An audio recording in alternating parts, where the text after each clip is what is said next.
The United Nations 70th anniversary was opened by Secretary General Ban Ki-moon, telling the audience the achievement the organization has recorded over the decades. The figureman said that they have helped to bring freedom to millions, dismantle colonialism, defeat appetite, and defend human rights for all, regardless of race, religion, nationality, gender, or sexual orientation.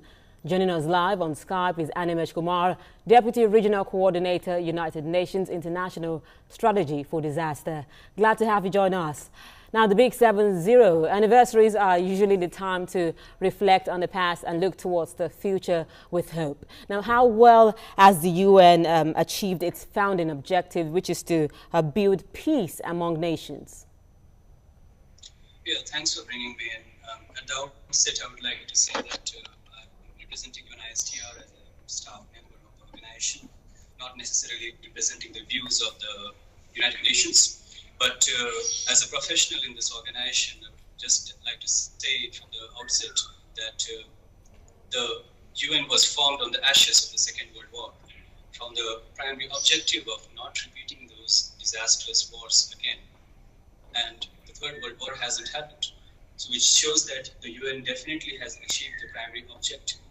But at the same time, yes, the world global realities have changed over time, and hence the UN is also adjusting in its process of becoming a better and better organization.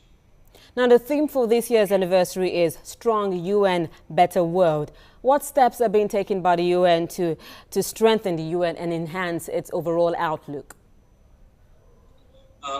Many changes in terms of both internal organizational changes, in terms of restructuring the organization to a great extent, so as to enhance our efficiency of delivery, and so as to achieve the core values of the United Nations, which is professionalism, respect for diversity, and integrity. And essentially, a lot of changes have been happening. Formation of different organizations by amalgamating different organizations so as to decrease the level of bureaucracy is the internal side of it. Externally, the UN has also been expanding its mandate in terms of covering those areas which were not the issue a few years ago or a few decades ago, but are becoming developmental challenges. And hence, both internally and externally, in terms of achieving the core values that we stand for, we have been taking a lot of efforts in this direction. Now, allow me to cast your mind back to 1994, when about 4,000 innocent people were murdered by Hutu extremists. It was largely believed that the deaths could have been avoided if the UN peacekeepers had remained. Now, how does the UN ensure past mistakes does not repeat itself? We have to understand it from the very beginning that the UN is a member state-driven process, and the decisions that govern our work is taken by the member states in the General Assembly or the Security Council.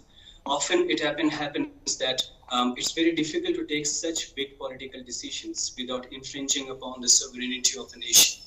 And that becomes a challenge of the United Nations as an organization. The thing that you were referring to about Rwanda has been a lot on the way we have been functioning, but also we have learned from our lessons. It was a bit of an inaction, but at the same time, the decisions could have been taken in a much better way. That's what the UN stands for, bringing member states together so that we take a decision in a way which is much more coherent. Of course, the improvements need to be made, but we have learned from our lessons, and perhaps it will be definitely implemented as we move forward. Now, UN Secretary General Ban Ki-moon will end his second term next year, and in keeping up with the UN Charter, it will not be re-elected. Now, how do we ensure universality and fairness in geographical terms, of course, while electing a new head? That's up to the UN General Assembly to decide how they move forward in terms of selecting the next Secretary General. We do have a bit of a geographical parity in terms of selection of the Secretary Generals. One must say two things in terms of the Secretary General, that one, no woman has become a Secretary General so far in the history of the UN.